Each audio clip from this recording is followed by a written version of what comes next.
Welcome, everyone. Good evening. Thank you all for being here. We're very excited to have a full house tonight. It'll be a wonderful program. My name is Amanda Blake, and I'm the Director of Education, Library, and Visitor Experience here at the Amon Carter Museum of American Art.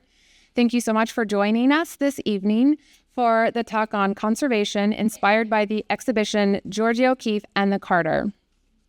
On behalf of the museum, I would like to welcome and thank all of our members who are in the audience this evening. It is because of your generosity that our collection and special exhibitions are free and open to everyone. I would like to thank the Art Bridges Foundation's Access for All program for their generous support of Second Thursdays at the Carter. Every second Thursday, you can connect with art through cocktails, conversations, and creativity. Each month, you'll find something different, from performances, artist talks, unique tours, to art making, music, films, and more. I would also like to thank the students and faculty from the Tarrant County College for providing American Sign Language interpretation for tonight's talk. Thank you all very much.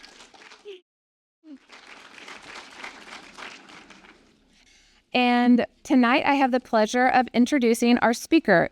Gwen Manthey is a conservator of painting currently focused on private practice in Washington, D.C.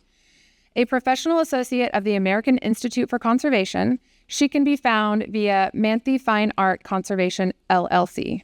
Prior professional experiences are vast and include paintings conservator at the Smithsonian American Art Museum, as well as other positions at the Museum of Fine Arts Boston, the Chrysler Gallery, and the Walters Art Museum.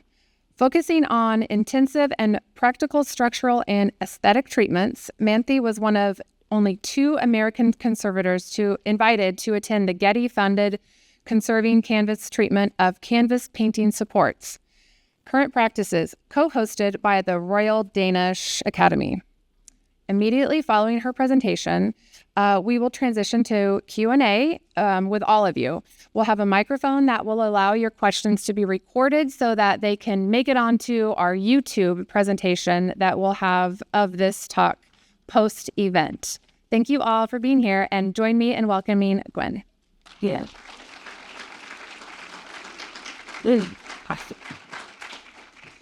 Thank you, Amanda. Thank you, everyone, for being here today. And for letting me take a picture to send to my mom later. She can't be here with us, but I hope she's pleased, as are the many people who helped me get here today, because that is what this is about, is making the most of the opportunities that I've been provided, and I'm very grateful for that, and especially for the Carter staff and volunteers, and for your interest being here tonight. It's difficult to encapsulate how much art has actually meant in my life, because it is an active working process for me. But seeing you here and your interest in it is incredibly validating, especially as I embark on a new pathway in my life as a solo practitioner. And thank you again for that. And I want to just center us for a second, because conservation is ultimately a caretaking act. And I quote an old friend of mine, Ellen Carley, who is a conservator up at the in Alaska at the Juneau Museum. Art matters because it matters to people, and we have to do our best to care for our fellow neighbors and community in order to share what is important about art and what inspires us about art. So I have a confession. I did not like Georgia O'Keeffe. Which is a really profound thing to say right now, and I do apologize for my miseducation prior. And I'll point out that it was an issue of access and resources into understanding this amazing woman, but also a bit of honesty, being completely overwhelmed and scared by this artist and what she has meant to America, especially throughout the 20th century, where I feel we've seen the greatest progress for women. My grandmother was actually an executive secretary at a bank, and this was prior to women being able to have their own bank accounts. And she didn't bring home stories from the workplace, but I know that she was empathetic to people that she saw every day. And as a victory bride during World War II, taking home the stories internally, she transformed her art making into utilitarian objects through her garden, through her quilts, and supporting her daughter and her granddaughters actually making things, which are often seen as craft versus fine art. I will not even attempt to summarize Georgia O'Keeffe's life.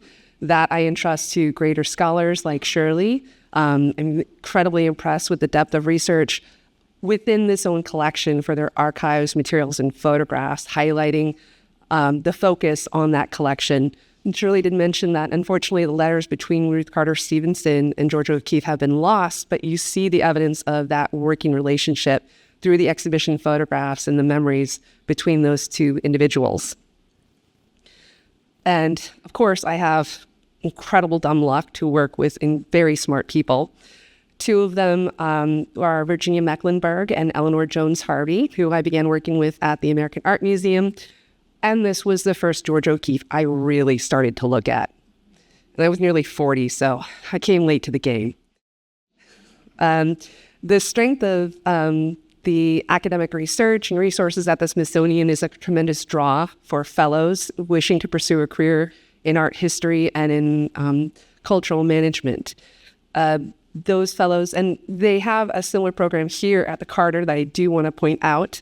And it's really incredible to work with the registrars, curators, and conservation team here to understand the materiality of the collection, but also make that a resource for those fellows to learn from. Doesn't all have to happen at the East Coast, fortunately. Art is all around us, and the regionality of Georgia O'Keeffe to this area makes an opportunity like this really special, especially for conservators. So it was actually Leanne Custer, who was a fellow at SAM, that had questions about this specific painting, which had only ever been displayed once by Georgia O'Keeffe. And in Barbara Alliance's catalog raisonné, there's actually notes that that painting was going to be destroyed. This painting was considered lost after it was sketched for a 1930s exhibition. And it was shipped by Doris Bry at Georgia O'Keeffe's direction in 1950, where it was apparently stored on its side in a very small storage room that had an issue with the roof and ceiling and caused water damage. Barbara Buehler-Lyons was actually able to discover the painting in that storage unit. It was then transferred to the American Art Collection, and it has never been treated. It's also an unvarnished painting and is usually on display behind glazing, and that is to protect what is an unvarnished surface. And we're going to talk a little bit about varnishes in this talk as well, but I also want to note that thanks to the research of my colleagues that she did intend for her paintings to be varnished, and there's actually that fantastic interview upstairs on the videos where Ruth Carter Stevenson is talking about Georgia getting a piece of black silk to varnish a piece that had a lot of black in it. So this is a little weird. Who here is familiar with black lights and ultraviolet energy? Just a quick show of hands. Yes. Anyone who has a dog probably has one too. And if you're a fan of crime scene investigative movies, it is a number one easy forensic advice, very low cost. But when it comes to looking at artwork, you have to have some guided looking because you have multiple materials that are going to autofluoresce. I'm going to slow down for our translators here. That will autofluoresce when it is shined with ultraviolet energy. So I'm going to point out that there are a couple differences here between the visible paint layer and the ultraviolet image. So we have right here this interesting swatch, but more fun, if you notice that bright pink autofluorescence of the flower, and down here, that's indicative of typically natural pinks like rose matters that will autofluoresce a bright pink or orange when activated with ultraviolet light. Whites also have characteristic autofluorescences. So I'm a wannabe scientist and I love the electromagnetic spectrum. I'm happy to confess that to you here today.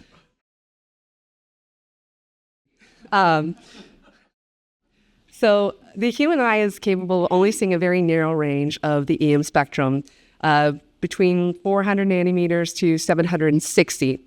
So your cell phone has a sensitivity around 300 to 1100 nanometers, and Camera manufacturers will put internal filters in front of that sensor to replicate what the human eye can see. But conservators will use different light sources to not only activate and investigate those surfaces, but we can also play with infrared radiation as well as X-radiography.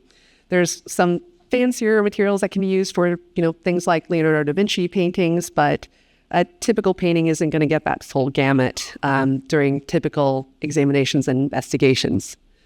But here we have just some details of this select area. As I mentioned, you have some differences between the visible and the ultraviolet. This is due to the presence of two different whites in that area. And there's actually a quote from somebody who was observing Georgia paint that she could make whites look even whiter. And that's due to the exploitation of the difference between those whites.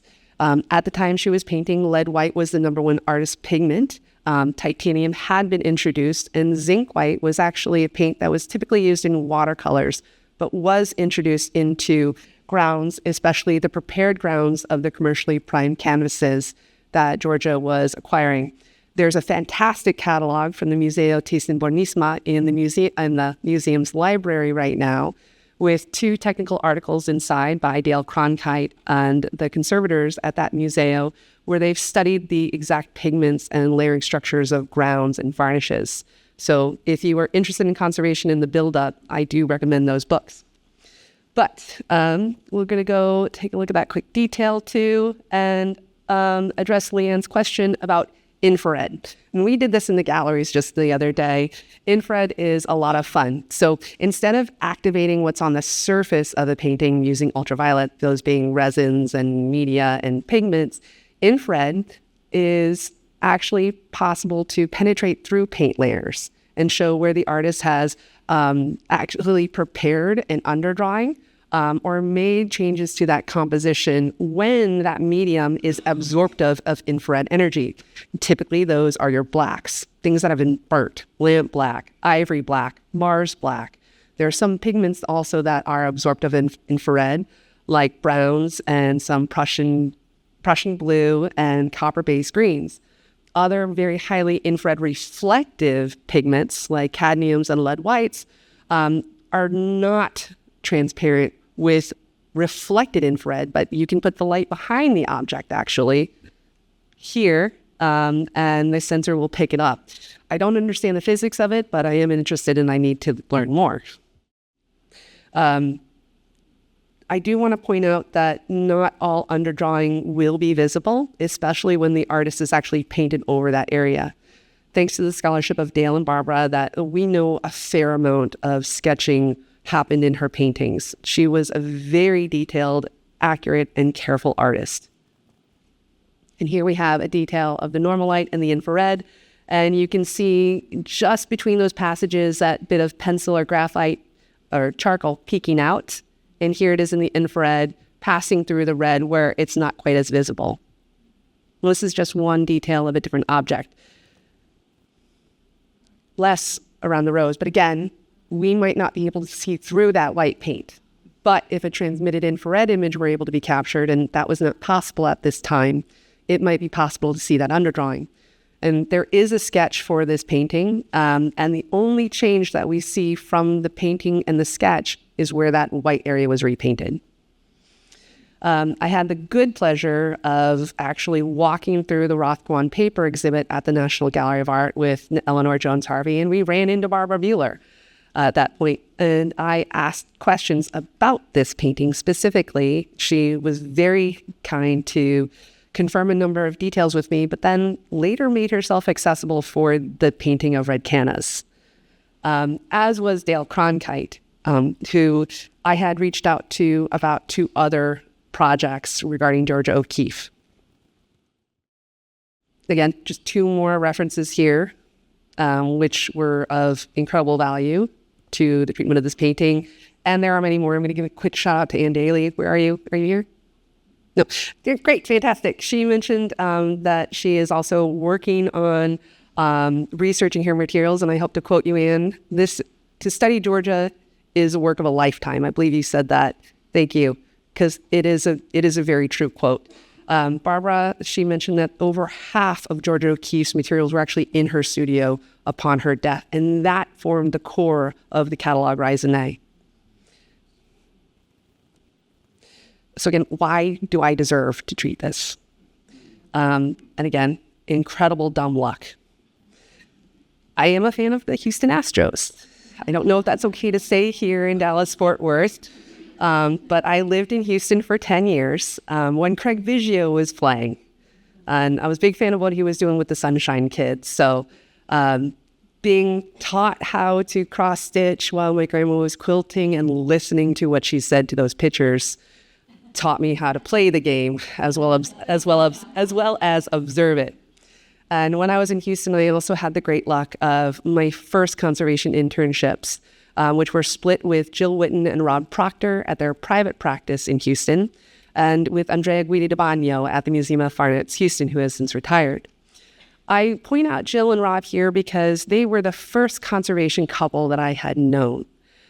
And it was my first time working within what was essentially a dynamic that was a partnership and a relationship between husband and wife who met during school.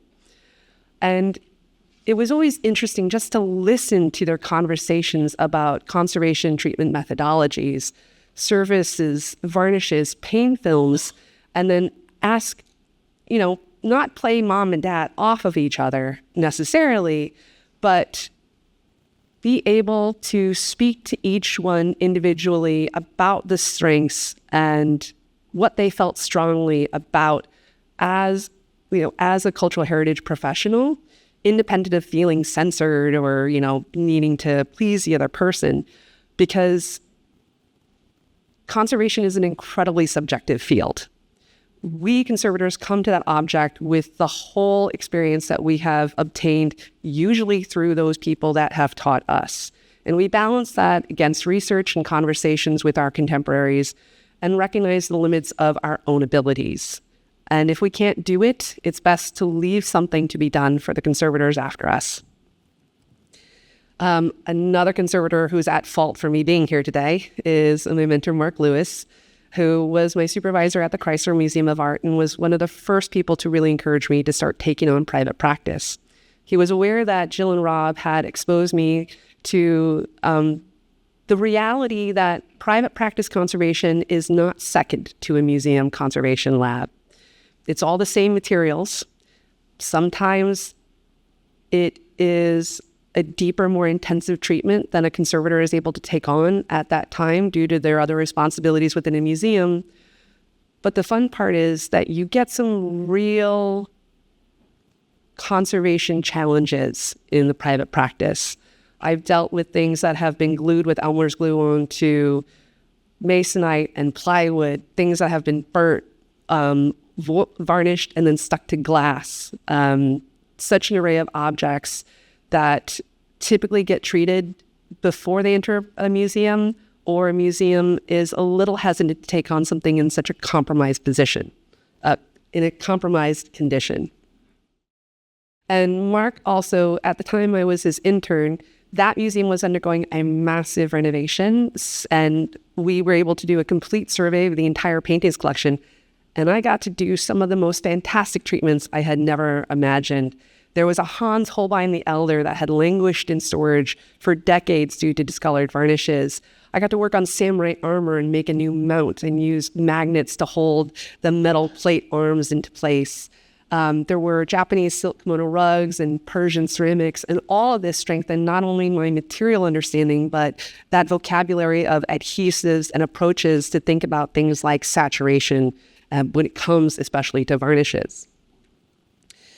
And I'd like to blame Spencer for bringing me here today. He has now left and is at the Minneapolis Institute of the Arts. But named that wrong, the museum. But it was our working relationship at SAM that then invited him to bring me down here, just due to the vast experience I had working with American art and my experiences doing surveys with other institutions. So this was one of the first O'Keeffes that I worked on. Thank you very much. It had a teeny tiny little area of flaking paint on it that was able to be consolidated and treated in the studio. And there are more details about the Carter and how they were able to bring me in through those surveys and get this painting to me as well after this initial exam. So I often get stopped by guards at a museum when I'm looking at a painting, just because I tend to get a little too close because I want to look at it in detail. So to spare the Carter's guards, I'm going to take you on some of these really close looks before treatment in the gallery. And I hope you've been able to access that blog post that dives a bit into that survey and some of those details. But first, just a little bit of background. We know that O'Keeffe painted at least a half a dozen versions of a red canna, one of the earliest being this watercolor. And these are all relatively in scale to the painting itself. Oops, went the other way. We have this small oil and canvas sketch that's at the Pennsylvania Academy of Art, leading into the abstraction, bigger, bolder, bright than this one. These two, you can see the transitions between them. And these are all before we get to the Emma Carter, and this is just a generic Google search. I think the Carter painting, I think, is the most representative of the flower itself, but it still hints into that abstraction while being a representative artwork. Get it uncomfortably close. This is just a little detail of this pink area, and I want to point out those little brown spots that you can see in the texture of the canvas. Can you see those? Thank you. So that is actually the varnish layer on top of the surface of the painting. This is just with a handheld flashlight. Oops, again, the wrong way. And this is with that little UV flashlight. So a couple things I want to point out here. These dark red blotches, that's area of restoration retouching as well. And down here, the blue that you see, and it's just caught in the texture of the paint and caught in the texture of the canvas. Those are layers of varnish.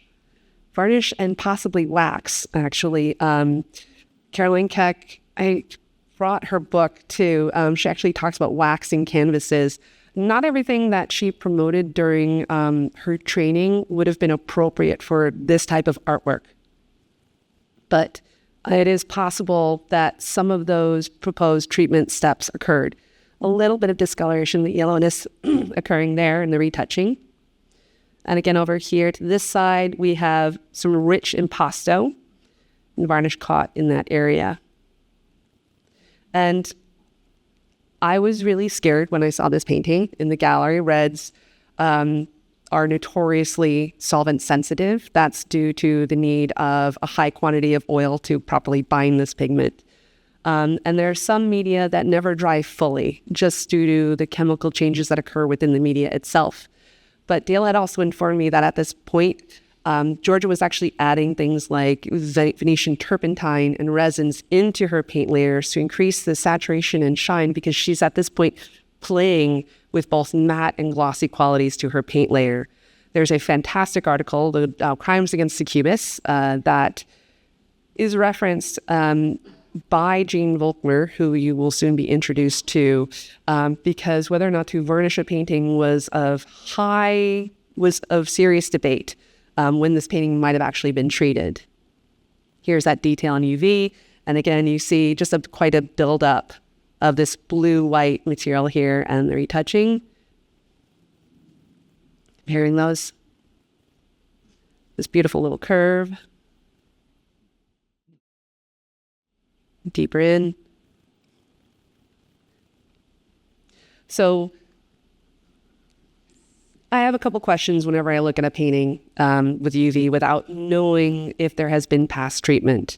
And before I take a tiny little swab to that painting, if I can get any notes or past treatment reports, that way I can start to think about solubility levels, but using the autofluorescence from the painting to sort of give me guardrails in what I'm looking at.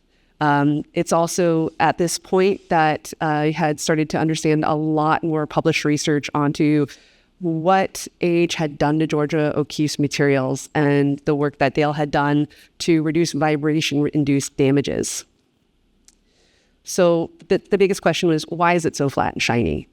I had already been aware of Georgia O'Keeffe's close connection with Caroline Keck due to my training at the Winterthur program. My graduate supervisor, Joyce Hill Stoner, had helped to initiate the FAIC oral history interviews. And that's due to the strength of that oral tradition within apprentice training, and especially within the private practice. It is a privilege to stop and to write something down. And beyond that, to write down what was tested, what worked, what didn't, what else could have been done. And that is something that I have continued to promote for the interns that I have taught and press upon myself. What could I have done better? And what were the limitations in my approach to treatment? Is it an issue of time, of size, or even of access to chemicals? During World War II, Georgia actually had to switch her pigment choices from lead white, which was actually being used for wartime and artillery use, to make bullets. And so zinc white started to be introduced into oil paints. It was introduced not only for plasticity, in addition to other drying oils like rapeseed oil, but also for the slightly cooler effect that it had. This is that book that I mentioned. And I also want to point out, too, that Sheldon Keck was one of the monuments men during World War II. And he's photographed there with George Stout. I was fortunate to receive an award to attend an AIC, the American Institute of Conservation's annual meeting. Was actually a fellow at the Chrysler Museum when I was awarded that. George Stout doesn't know it, but I had wanted to serve my country in some capacity. I am a daughter of a veteran, granddaughter of a World War II veteran as well. But I was not able to serve. It was how I thought I would attend college through the GI Bill. I didn't do that, though. I waited a bit longer and remembered conservation was a field that I was interested in. And it was, I was a bit older when I finally went to my university studies. And I'm actually really, really grateful for that, because it also made me much more intensely focused on what it is I enjoyed and wanted to learn how to do. But George Stout, he also, with the Kecks, helped to establish a number of the first conservation departments in the United States, including the Isabella Stewart Gardner Museum, the Museum of Fine Arts Boston. Carolyn and Sheldon Keck, they worked at the Whitney, and they helped to establish the conservation department at MoMA, where they started to train other students who would actually work on the O'Keeffe paintings and influence what we're looking at the painting. I do want to point out real quick that there is a Carolyn and Sheldon Keck award, and point out too that Carolyn Keck sold her own Georgia O'Keeffe painting for the benefit of students. Last year's recipient for the Carolyn Keck Award was the Amon Carter's Jody Utter for conservation. Congratulations for your solid history of training professionals. So back to the painting and the report. Because again, I'm at home, scared, hiding in the corner, and trying to expose all to Jody that I don't know about this painting, and try to dive into some of that research that's available. And happily, I went back to Winterthur, where they have the Joseph Downs collection. And again, it's a privilege to stop and write something down in a report. But if we have little notes, if we have thoughts, if there are letters back and forth, happily, the number of conservators are anal retentive enough with our archives to put something together. And I was actually able to get access to these archives when I was working another O'Keeffe painting, but I keep returning to them because they list her materials. And they also listed a process that Caroline Keck had established for O'Keeffe's paintings in response to the problems that she was seeing in her paintings when zinc was being introduced as a pigment. So it took a couple years, and a couple other projects were done first, and this painting was on extensive loan, traveling around the country before it could get treated, but it was going to be treated before its exhibition here. And once it got there, and I took it off the back, I was really excited when, Dale told me this had never been photographed before, this exact stamp, and its use of the canvas. It looked like it was twill. And it's actually the pronounced canvas weave, too, that made me think it was lined. This is not, and I'm going to tell you why I was completely mistaken in a quick detail of that signature. And you can see these little bits of impasto where that loaded brush just drops off around the edges. Learning this would have not only hidden that canvas stamp, but also her signature. But then the mass of those pigments would have caused protrusions and bumps in the paint layer itself. And the original stretcher is there with her inscription on the painting. But I do want to point out that there was another inscription on the edge of the stretcher, which would have presented the painting to this confirmation. I think it's much better upright, but here's a quick example of another 2 compositions where she's playing with the device of rotation and how the flowers embrace you. Raking light. Actually, I'm going to run back here real quick to show you that canvas texture. And in here too. This is what's known as a plane weave, a 1/1. But I want to point out the pairings between the threads. Each clump of 2 almost mimics the moire effect when one fabric is lined onto another. And it used to be done with wax resin a lot. And the heat and pressure to bring those 2 fabrics together would actually cause what's known as weave interference. So thanks for that quick break. Here we have raking light, which is a technique to highlight surface topography. And a couple different infrared. Again, we're penetrating through paint layers, so I'm going to take you through a couple different bands. No, you've got some retouching here that remains visible. It's infrared, absorptive, and remains visible through the wavelengths, but we have that small charcoal edge here, where the silhouettes of the petals are defined. 850, this is getting further away from human eyes detection, 1,000 nanometer. And this is the limit of that camera. You have more fun down here, and that's where you see breaks in that charcoal, and this is transmitted infrared. You do see the stretcher bars around the edges, which limit some of that detection of infrared, and here's 1,000 nanometer. And the overall ultraviolet. So we're looking at a couple different things here. We have, in addition to areas of retouching, you have these large bluish white passages where the varnish has been left in place as a single solid layer, where it might have been cleaned preferentially here. And I didn't understand why you had some patches on this painting clean versus others. And again, I returned to thinking about the notes of the Kecks and how they treated these paintings. UV reflectance, this is a new one for you. This is actually where the painting is exposed to ultraviolet light, and the camera's filter only allows ultraviolet light to be absorbed. So where you have things that are highly autofluorescent, and this is actually an energy shift, where the materials absorb the ultraviolet energy and actually shift the response into the visible. That's fluorescence, not just reflectance. So here, where it is very bright and autofluorescent, it is very opaque within the painting, but I need to point out this area here, just because you have a difference in topography. And that was another little hidden petal that was overpainted by the artist throughout the artistic process. I'll show you more of those details soon. In front of the back, it's where you can see the inscription a bit more easier. But again, infrared, so white paints are transparent in some capacities, but take a look what happens when we do the ultraviolet reflectance on that signature, bright white.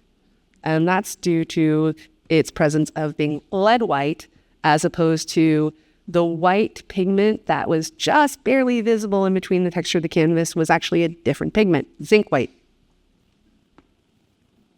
Here's the autofluorescence. And again, you can see that difference. So a little bit about the provenance of Georgia O'Keeffe, this red Cannas painting. Again, this is thanks to the Carter's records and to the catalog raisonné. So I like to take a look at the provenance because it's typically when a work changes hands where it might get gussied up, treated by either the auction house or the new owner of that artwork because they need to celebrate that this purchase. It was treated before it was acquired by the Carter, and it was noted by paintings conservators who were contracted by the Carter that the painting would need to be treated in time. And this great photograph of her retouching above the clouds too, just it tells you a little bit more that this is an ever-evolving process for the artists. And some details along the side where I mentioned she's actually revarnishing her paintings and might have been in-house. It would be really interesting to know that painting with black and the black silk that she rubbed on, was that silk loaded with varnish? Did it lend to things like the drips of the varnish, that yellow varnish that are pooling over the edges of the painting? A couple of quick details to note here. Her tacks were apparently very even. We have some additional tacks that were put in by a conservator to keep the painting stretched tautly. And the thing that she did not like at all about damage to her painting were cracks in the paint layer. And she actually destroyed a number of her own pieces due to their conditions. But her process of scrubbing, rubbing, and painting very firm into the canvas would have promoted cracks like this to have formed over time if you think about the pressure in painting. And she actually started to use larger canvases without any crossbars because that was going to affect the pigment load on the canvas. Here's what's known as Evelon. It's a paper-like substance that artists use for printmaking, and we can actually use it to solvent load and poultice material from a painting. You see a little bit of the varnish here. That is the varnish that sunk into the canvas weave, but there's still a fair amount of material here, and this is where I'm starting to tickle it off with micro scalpels. That is characteristic of what is typically a PVA varnish, polyvinyl acetate. It's a high molecular, this is where I nerd out. It's a high molecular weight synthetic varnish that's often used in conservation as a contemporary film, and they liked it at the time because it mimicked an unvarnished surface due to how they were able to apply it, which was typically solvent spray, but as well adding waxes and other material to keep it a matte appearance. And here we have an ultraviolet light where this PVA, it's fascinating. The high molecular weight synthetics like PVA and acrylics that are waterborne if they were not initially made in solvents, they're carried in water and they coalesce on the film, where it's not oxidation and creating of a solid film as occurs with oil paint when it dries. So it always remains solvent sensitive. And especially when acrylic manufacturers add things like antifreeze, surfactants, and additional pigment into that paint layer, they become especially sensitive to solvents. And here we're exploiting that to clean the varnish off. A little bit of acetone broke that coalescing film, and the hydrophobic properties of that PVA actually started to bead up when I approached the cleaning with some polar solvents, typically alcohols, because due to it's called azeotrope, where there's always a chemical bond between alcohol and water. So lab grade alcohol is incredibly expensive, and you can get it up to 99.9%, but there's always a small amount of water that's present. And here we're using the amount of water that's present to cause that PVA to bead up. And at that point, it becomes a completely mechanical reduction of the paint layer. And here again, you see that texture of the canvas through that paint layer. And it's something that she was exploiting. She started to turn to twill canvases and like to prime her own canvases, because that way she can make sure that the ground was very thin and allow scumbling and dry brush technique to that paint layer. They're incredibly textural. They're much more like sculpture than they are just a two-dimensional surface. And here you can see a quick detail of some of those hog hair brushes that she paints with. Very, very stiff. They actually start to move and they'll move and break thicker paint films, allowing for that brush texture to be evident here. And in some cases can be scrubbed hard enough to reveal those layers that are underneath the painting or underneath that paint layer, which we'll point out. And here we have solvent-based reduction and what starts to be the complete mechanical reduction of the entire varnish layer. This was done centimeter by centimeter for a 30 by 40 inch painting. It's a lot of fun. I listen to a lot of audiobooks. And we have a working shot here of partially cleaned. Here's that cleaning line. And so you can see that material being removed, and the difference between the yellows, the pinks are starting to get cooler, and the reds are deepening, the red-orange. This is that dry brush work that cuts through and creates what's known often as a paint holiday in those brushwork, as opposed to the negative passages between brushwork. This area had unfortunately been retouched by the restorers in the past. And I made the decision to leave passages like this visible, but there might have been a little bit of abrasion in those islands that were then retouched. Again, here's a detail on the easel. This made it for me, this lower petal, because you have that transition of those pinks and blues in the lower half, velvety soft against that red tonality higher up. And here you have, just, this is too much gloss, you lose that surface texture. But beyond that, those varnish layers were so heavy that they completely filled in the texture.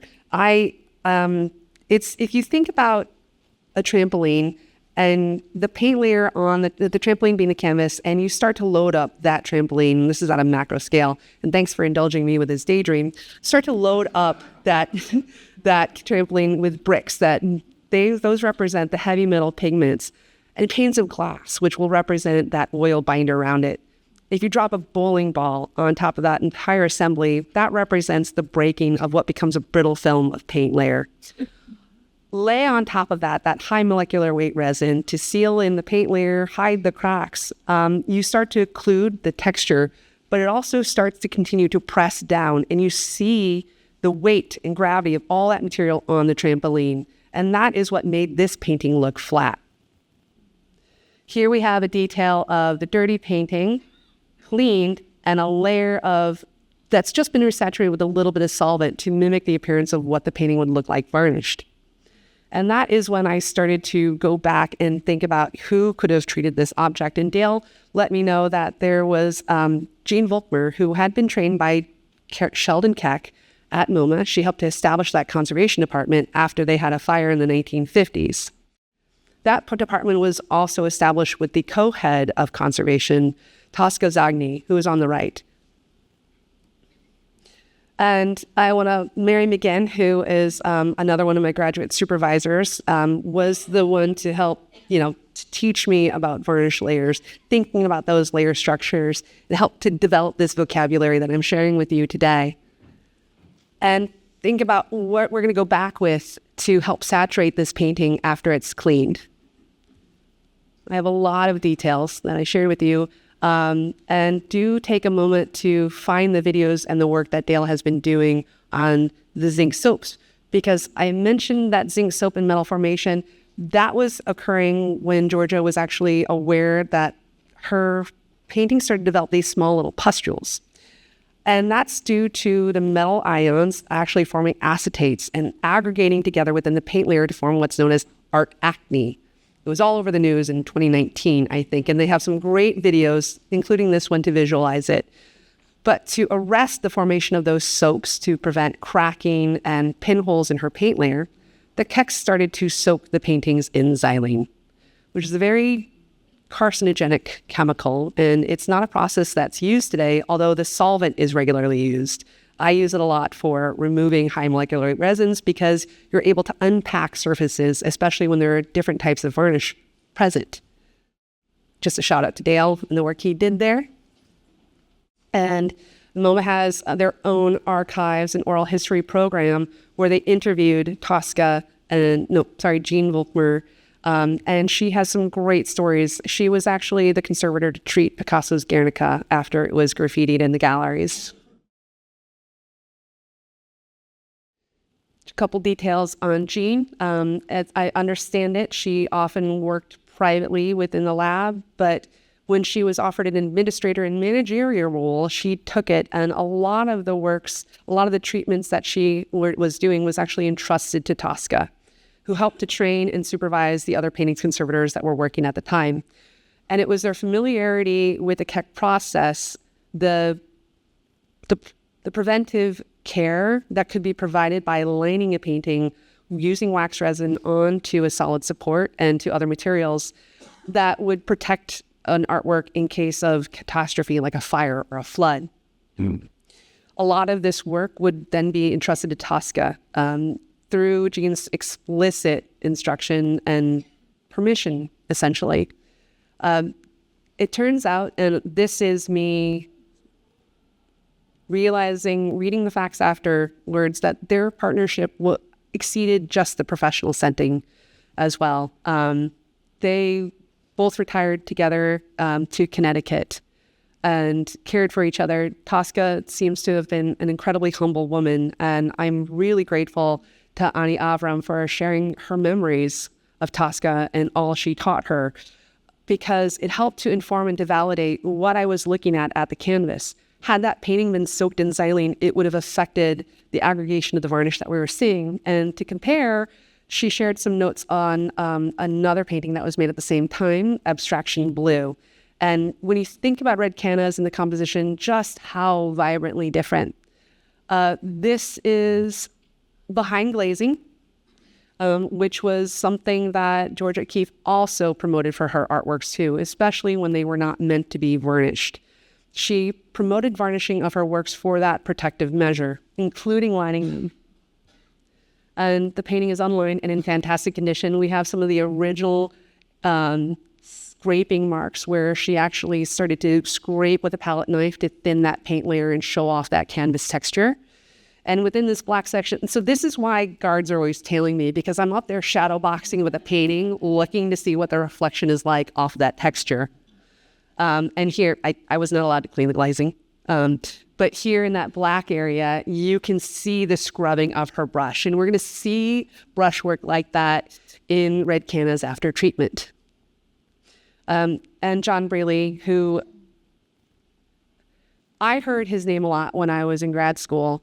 And it is a beautiful recognition that somebody who would influence conservation treatment at the Met when he headed that conservation department of paintings was a private practice restorer. And so that time management, that compartmentalization, and the support that he had of his other conservators, 15 years after my conservation program training, just started to make a number of connections. And here we are with cleaning. We've got, this is typical solvent-based reduction of natural resin varnishes on the swab. They tend to go quite yellow as they age. And that yellowness is actually why a lot of the synthetics are used, is because they tend to go slightly cloudy gray and not color shift. And again, this is something that Richardson noted in Crimes Against the Cubists and what varnishes did to surfaces. A detail of this area, this area when it cleaned, you've got that warm pink versus the cool pink right in connection. This is actually brushed on top of that area. Clean, just a little bit of damage that was revealed after removing that retouching. And again, this would have been an area that was incredibly solvent sensitive due to the use of resins in those areas. And that porcupine quill. And the scales on the porcupine quill are what are actually starting to tickle and tease off the little globs of the varnish that were present. Oops, I did not mean to. I'm hitting something weird. And we are closing in at the end of treatment, those details, and we have our overalls. This is not after, this is meant to be during treatment. So you can see that cleaning line through the middle. And after it was cleaned, before retouching, the painting gets varnished and it provides a nice separation layer. between the original paint and my paint. And this is the video that I said to Dale, no, these are the hidden petals that are within.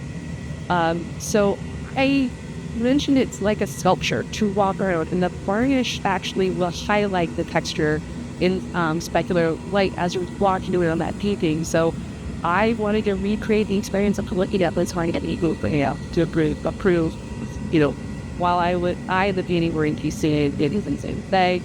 This, I have Andrea up there because she had taught me this method of varnishing. It's what's called a component, where cotton wool would be wrapped in many layers like nylon, similar to silk, dipped in that varnish and rubbed almost like a furniture polish or French polishing on that surface.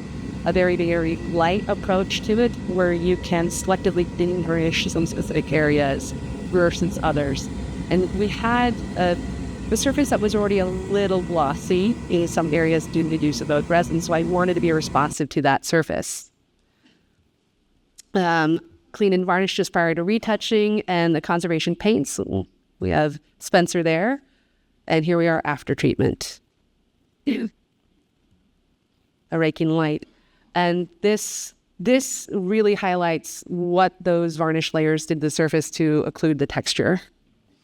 And you can just see the hint of that extra petal there. The difference in ultraviolet after treatment.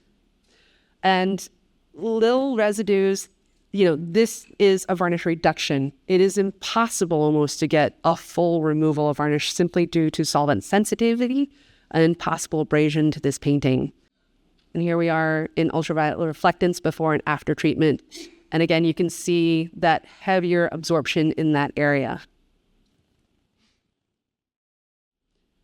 And there's that little area with the little clumps of varnish that are present.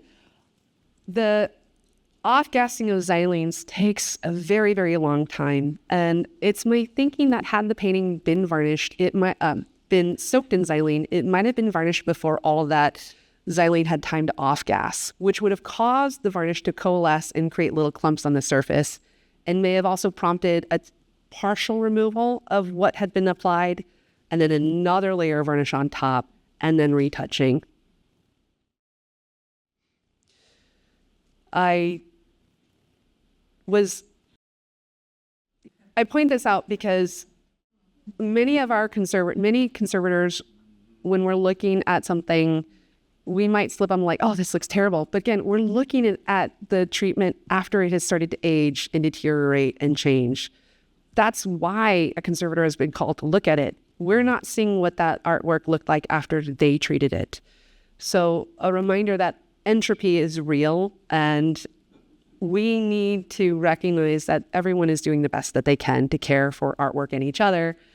And I wanted to thank not only the caretakers of this specific painting, but everyone who helped to inform this treatment and my understanding, and helping me share what worked for everyone who is interested, including the future conservators that might be watching this in the future from YouTube.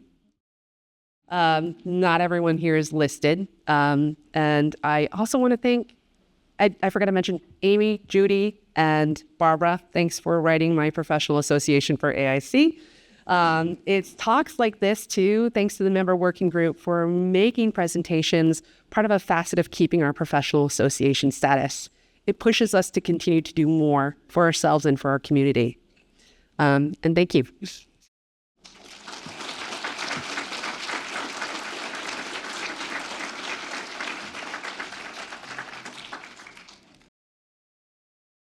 Like this?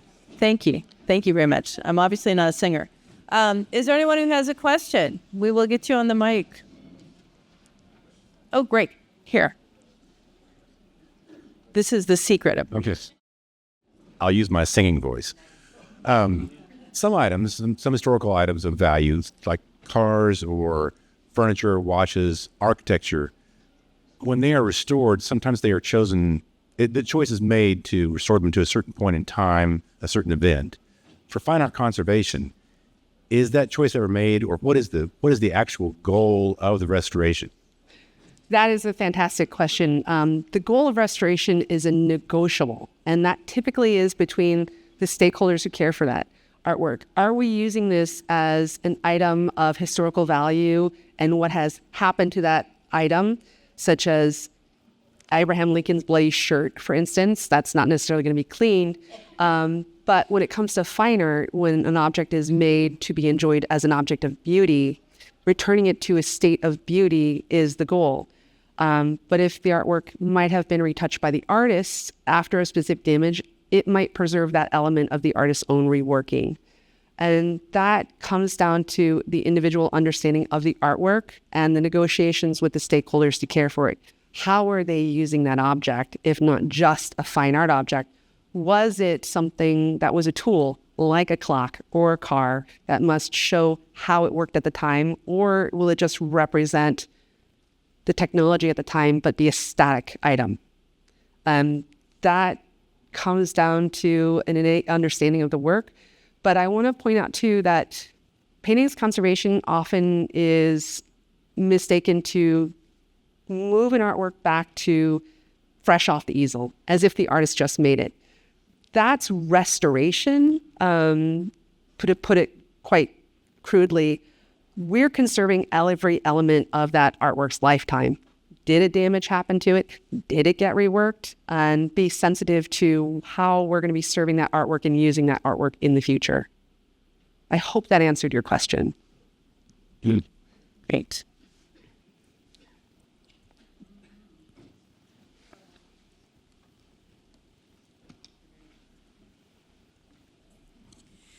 You started out by saying you were not a particular fan of O'Keeffe. And if it's safe to say that maybe you are a fan now, what was it that you learned through doing the conservation that made you go, oh, I get it now? Well, I always love finding out I'm wrong, because it means I have the capacity to continue to learn, first and foremost. But whenever I'm in front of any object, even if I was dismissive of it at the beginning, it's always finding that artifact of the handcraft. How did a human shape this object, which in the case of the painting was colored mud on a piece of fabric? Yes, I'm a fan because I can speak about that object and how it was made. But beyond that, understanding how all the stories of people contributing to help save an artwork, that's a big painting to not have any cracks in it either. And it's something that clues me into the care that people have for that artwork as well. And that also informs me not only to be respectful when I was dismissive initially. And I'll admit too, I just didn't understand Georgia because I hadn't. Yeah. Oh. What was the understanding that you came to looking at the What did I learn for Georgia? I can't encapsulate that in words right now, except that I really love my job and it's a privilege to get paid to do it. I think that would probably be the thing I want to take away most from this moment. Thank you for that, for reminding me about that. And thank you guys for being here to hear my excitement in treating painting. I have two questions. Yeah. Similar. Was there anything that surprised you in the painting and the restoration process, the conservation process? And how long does it take to do a piece like this? Oh, I'm sorry. What surprised me the most about this specific project was that there was so much to be found in what I thought was a relatively simple composition. And again, that's my mistake for overlooking the difficulty in painting big and abstract with these materials, yet thinking about texture and tonality and how those colors vibrate. Her artworks work when you're across the room and you keep seeing more as you get closer to them. That was definitely a big surprise in this one. And I'm sorry, I lost track of your other question. How long this one took. So there are specific steps where a lot of time is needed to take in between. So solvent cleaning and then varnishing. Just as I mentioned, I want to think about the timing before placing something else in, because that will affect how the varnish sits on that surface. Is it going to sink in or sit on top? And testing, photography. This one was with me for a couple of months. I'm trying to make sure I don't share information I shouldn't. But it was also not the only thing I was working on at the time. I also had a day job at the time. So these were my nights. I had date nights with Georgia. Thank you.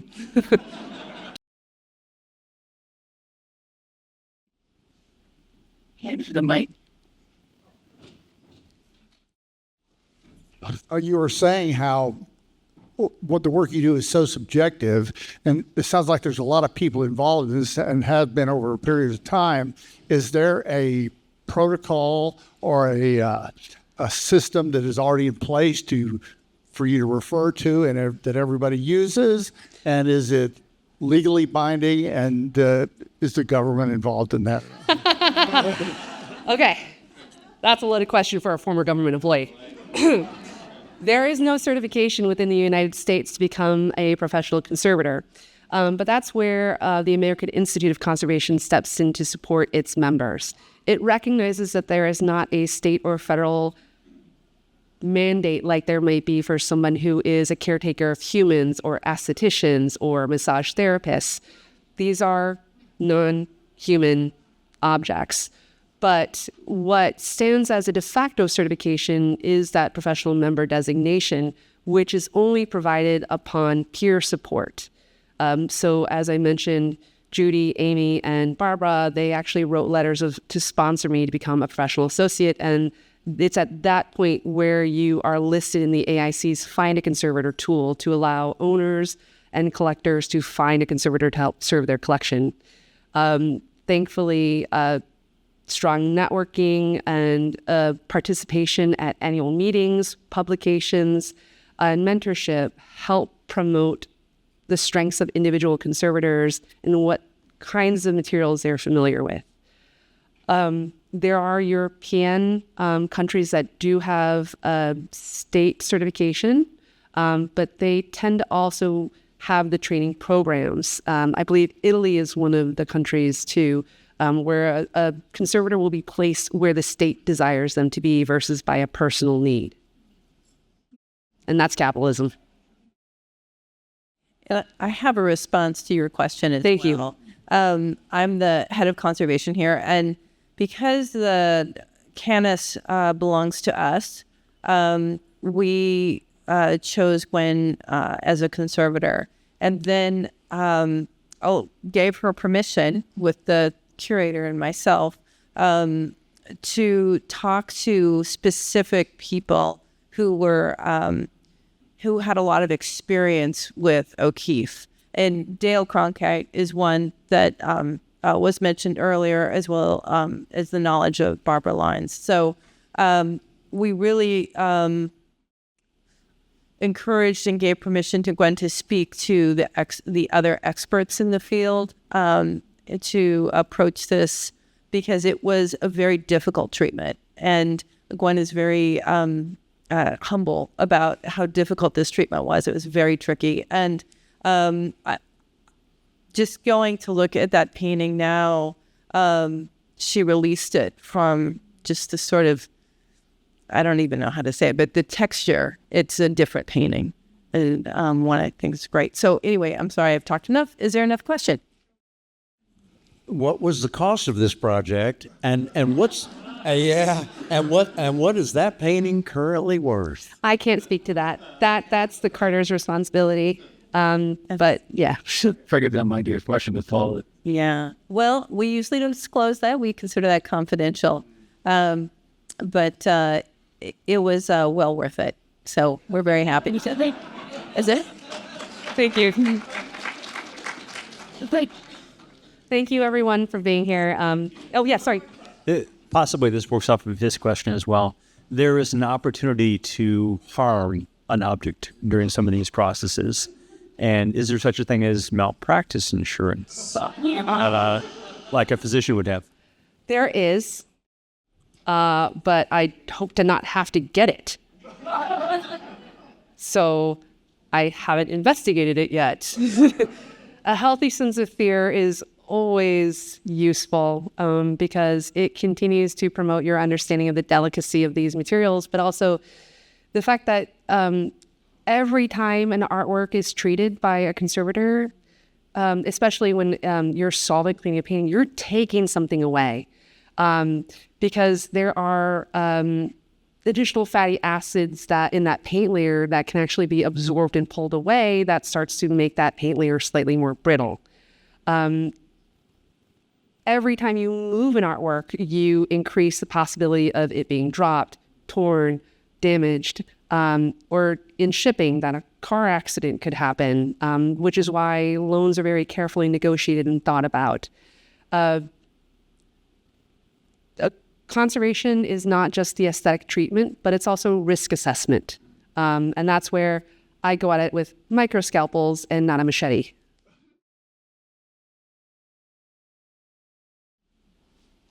Is that all the time we have? I'm sorry. Oh, I'm so sorry. I don't want to cut anybody off. Oh, great. Here we go. Jack.